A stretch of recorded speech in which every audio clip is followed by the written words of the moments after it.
China has had its eyes set on Taiwan since the 17th century, and recently its grabby, power-hungry hands have been reaching towards this semiconductor-rich and technologically important little island more aggressively than usual. If only it wasn't for that pesky Taiwan Relations Act, which requires the US to provide Taiwan with protection against anything that could jeopardize the security or the social or economic system of the people on Taiwan. Xi Jinping would probably already be all over Taiwan and its processing chips. Even so, China is not about to let go of the idea of fully taking over one of the world's most important economic focal points anytime soon. Exactly how worried should Taiwan be about China's potential invasion? When Russia invaded Ukraine in early 2022, it set off the largest conflict in Europe since World War II. Understandably, the surprise invasion sent shockwaves around the world, causing many countries to reevaluate their security. Nowhere was this more true than the island nation of Taiwan, another state with a large, threatening neighbor laying historical claim to its territory. Russia's invasion sparked fears of similar actions against Taiwan by China, a scenario which could destabilize not only East Asia, but potentially the entire world. How did Taiwan come to be such an important global economic center? One word: civil war. Here's what we mean.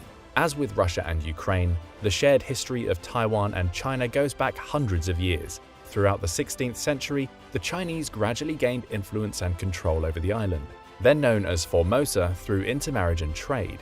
By the late 17th century, the Qing dynasty officially incorporated Taiwan into its empire, by which point the island was mostly ethnically Han Chinese. In 1895, following its victory in the First Sino-Japanese War, Japan took control of Taiwan from China. The Japanese implemented economic and social reforms on the island, which led to limited modernization and industrialization. However, the occupation also resulted in widespread discrimination against Taiwanese people, who were viewed as inferior to the Japanese. With its loss at the end of World War II, Japan was forced to relinquish control of Taiwan, and the island was returned to Chinese rule. However, almost immediately, Taiwan became embroiled in the Chinese Civil War, which was raging at the time between the nationalists, led by Chiang Kai-shek, and the communists, led by Mao Zedong. In mainland China, the communists were victorious, and in 1949 established the People's Republic of China, or PRC. The defeated nationalists were forced to flee to Taiwan, where they established the Republic of China, or ROC. With both governments still claiming to be the legitimate government of China, no peace agreement was ever signed, and the civil war technically continues to this day. Under the nationalist government, Taiwan experienced significant economic growth and modernization. However, it was also a period of severe authoritarian rule, with limited political freedom and human rights abuses. In the 1980s, there was a growing movement for democracy and Taiwanese identity, which led to protests and eventually a transition to democratic rule of the island in the 1990s. Today, Taiwan remains a prosperous democracy, with a vibrant civil society, legal protections, and a strong sense of Taiwanese identity. On the mainland, the PRC also went through some spectacular transformations. Most of Mao's rule was extremely turbulent, with industrialization, but also the mass famine of the Great Leap Forward and political chaos and repression of the Cultural Revolution. Following Mao's death, the PRC's new leader, Deng Xiaoping, began a series of economic reforms in 1978. Fueled by the market-based policies, massive investment in infrastructure, and cheap labor, these reforms would give China decades GDP growth exceeding 10% per year, lifting hundreds of millions from poverty and leaving the country as the world's second largest economy today. Yet throughout this period of transformation, the issue of Taiwan never went away, with both sides continuing to claim legitimate rulership of China. Under the PRC's One China principle, no country with whom it held diplomatic relations could recognize the ROC.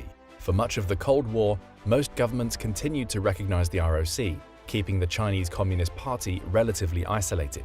This changed by 1979, when the US switched its official recognition to the PRC, naming it as the sole legal government of China. But while it officially recognized Taiwan as part of China, the US also continued unofficial relations with Taiwan. Among other things, this has entailed providing the island with billions in advanced military assistance to defend itself from a potential invasion and regularly sending the Navy through the Taiwan Strait. Today, Taiwan's status remains a highly contentious issue in China's relations with the US and others. China continues to view Taiwan as a renegade province that must be reunited with the mainland, while Taiwan sees itself as a separate and sovereign entity. Xi Jinping, the current leader of China, has reinforced this position, calling the reunification of Taiwan a historic mission and unshakable commitment for his government. Now, where have we heard that line before? Ah yes, Putin has been feeding it to the people of Russia as part of his war propaganda since February 2022. With the invasion of Ukraine and deteriorating relations between the US and China, many have begun to speculate about Taiwan. Will the island meet a similar fate? If so, would China fare better than Russia has? And if the US chooses to protect Taiwan, could such an invasion spiral into open conflict between superpowers? These questions are made more important by both Taiwan's role as the world's largest semiconductor manufacturer, a critical link in the modern global economy, and by America's purposefully ambiguous policy towards the issue. Their answers are also complex, since any invasion of Taiwan would look very different from Ukraine and could be far more costly for both sides, reflecting the island's unique circumstances and singular importance to our modern world. In terms of sheer numbers, it is clear that China would have the advantage against Taiwan in almost every way. China has the world's largest population at 1.4 billion, compared to only 23.5 million in Taiwan. And China is an economic superpower, worth $18.3 trillion GDP to Taiwan's $1.27 trillion. Similarly, China's armed forces, the People's Liberation Army or PLA, has over 2 million active forces to Taiwan's 169,000, as well as vastly more tanks, aircrafts, submarines, naval ships, and artillery. Its enormous military budget of $225 billion also dwarfs Taiwan's, leaving little doubt which is the stronger power in absolute terms. Yet, as the war in Ukraine has shown, numbers alone don't count for everything, and despite the odds against it, Taiwan's military and economy is still in a far better position than Ukraine's was prior to the Russian invasion. In 2021, the Taiwanese defense budget was over $15 billion, nearly 3 times that of Ukraine for the same year, while its overall GDP was nearly 5 times larger. But that's not all. Taiwan also has a modern military with advanced technology and well-trained soldiers. The US has been supplying the island with powerful weapons for decades, including F-16 fighter jets, upgraded Patriot missile batteries, Abrams tanks, and other advanced systems that Ukraine doesn't have or is only beginning to receive. While these would not close the military gap with China, it would put Taiwan in a better position than Ukraine was at the start of its invasion. Then there is the problem of the potential invasion itself. Unlike Ukraine and Russia, Taiwan does not share a land border with China, but is separated by the Taiwan Strait, a body of water still over 80 miles at its narrowest point. That means any invasion would have to be an amphibious assault. The lowest estimates of the Chinese forces necessary for a successful campaign are over 300,000. And to achieve the 3-to-1 superiority in numbers that most commanders look for in offensive operations, the PLA would need an invasion force of 1.3 to 2.5 million. In comparison, D-Day, the largest amphibious invasion in history up to this point, had only 156,000 total troops. Additionally, despite having better capabilities than Russia, the PLA has not seen combat since 1979, and few of its officers have real battle experience. Military experts still generally agree that China could take Taipei through massive force and numbers, but how easily and whether it could hold the territory for long are less clear. Additionally, the geography of Taiwan would work to its advantage in an invasion scenario. The country is actually made up of over 100 islands, many of them too small to see on a map. Most of the outer islands are packed with missiles, rocket systems, and artillery, while an extensive bunker system has been tunneled into the outer granite hills. The main island is rugged, with dense forests, and 258 mountains over 10,000 feet in elevation. And as China analyst Ian Easton has noted, unlike Normandy, the coastal terrain here is a defender's dream come true. Taiwan has only 14 small invasion beaches, and they are bordered by cliffs and urban jungles. Structures made of steel-reinforced concrete blanket the surrounding valleys. Taiwan gets hit by typhoons and earthquakes all the time, so each building and bridge is designed to withstand severe buffeting. This defensibility would also make it easier for an insurgency to form if China did take control of the island. Taiwan has a large and well-trained reserve force that could engage in guerrilla warfare and hide in tunnels and forests. And while gun ownership on the island is strictly regulated, civilian arms training has increased in recent years. The owner of one shooting range in Taipei told Reuters that attendees had tripled or quadrupled since the Russian invasion of Ukraine. As one tattoo artist and reservist put it, "Most people don't want to go to war. I also don't want to go to war, but in the unfortunate event of this really happening, I will be mentally prepared." The terrain in Taiwan, with its mountains and forests, would also make it difficult for the PLA to locate and neutralize any resistance. This would make an occupation of the island difficult and costly, potentially leading to a protracted conflict which could wear down Chinese morale. But the obstacles don't end there.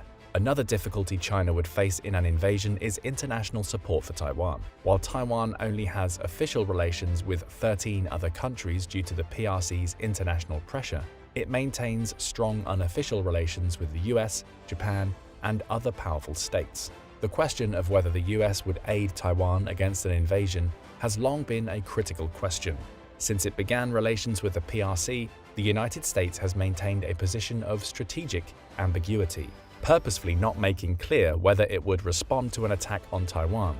However, with the recent heightened tensions, this policy has come into question. When asked in late 2022 whether he would send US forces to defend the island, President Joe Biden replied yes, if in fact there was an unprecedented attack. Although a White House spokesperson later claimed the US policy had not changed, Biden's comments made it clear how vital Taiwan remains to US economic and military interests. If China launched a full-scale invasion, there is little doubt that the US would respond in some fashion, possibly through increased military aid to rebels, harsh economic sanctions on Chinese markets, or even the active deployment of advisors and troops to assist Taiwanese forces. US involvement would present a serious obstacle to China occupying or annexing the island for any length of time, especially since the PLA's capabilities and resources are still far less substantial than the US military.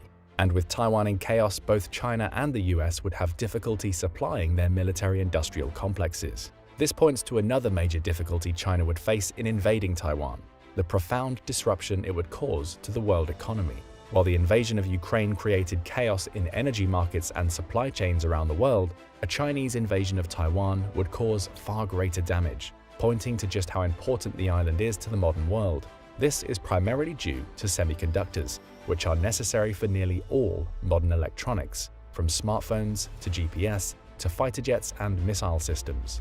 As the electronic industry in the US picked up in the 1960s and 70s, semiconductors became increasingly sophisticated, allowing for massive advances in computing power. But beginning in the 1980s, companies began to outsource the highly technical and expensive process of fabricating semiconductors to East Asian countries with cheaper labor. Over the next several decades, Taiwan Semiconductor Manufacturing Company, or TSMC, would become the most successful example of this, making itself into the largest and most advanced semiconductor manufacturer in the world. Taiwan's market dominance is such that today more than 90% of global semiconductor manufacturing takes place on the island, making TSMC the 10th largest corporation in the world. And while the US is now taking strides to increase its domestic semiconductor manufacturing, Taiwan remains the linchpin to the industry, and thus to the modern digital economy. Here's the bad news. A Chinese invasion would catastrophically disrupt global supply chains and could lead to significant economic consequences, including shortages and recession. An active conflict on Taiwan would almost certainly slow down or halt fabrication of semiconductors and potentially damage or destroy the fabrication facilities. Furthermore, any military conflict would lead to a sharp decline in consumer confidence, and businesses would hesitate to invest in the region. This would ultimately harm China's economic output for years to come, as it is heavily dependent on exports, as well as on the uninterrupted production of semiconductors, which make up more than 50% of Taiwan's exports to the PRC. But while the economic consequences would certainly damage the Chinese economy, that is no guarantee an invasion will not happen. Taiwan's geopolitical value is great enough that Beijing may risk the consequences just to control Taiwan's fabrication facilities, which would give both China complete control over the industry and completely seal off America's supply of the most advanced semiconductors. This could theoretically allow China to gain the upper hand in everything from commercial electronics to artificial intelligence and weapons production. For all these reasons and more, it is clear that any conflict between China and Taiwan would be complex and have far-reaching consequences. Whoever controls the supply chain for semiconductors will most likely become the dominant power of the 21st century. While such a conflict still seems unlikely today, geopolitical pressures could certainly create the conditions for a Chinese invasion. However, even if that takes place, there is reason to believe that such an invasion would face tremendous difficulties and require nearly all of China's military capabilities. But what do you think? How likely is a Chinese invasion of Taiwan? And how would China fare in such a scenario? Let us know your thoughts in the comments below, and don't forget to subscribe for more content from military experts. Thank you for watching. For more informative videos, subscribe and press the bell icon.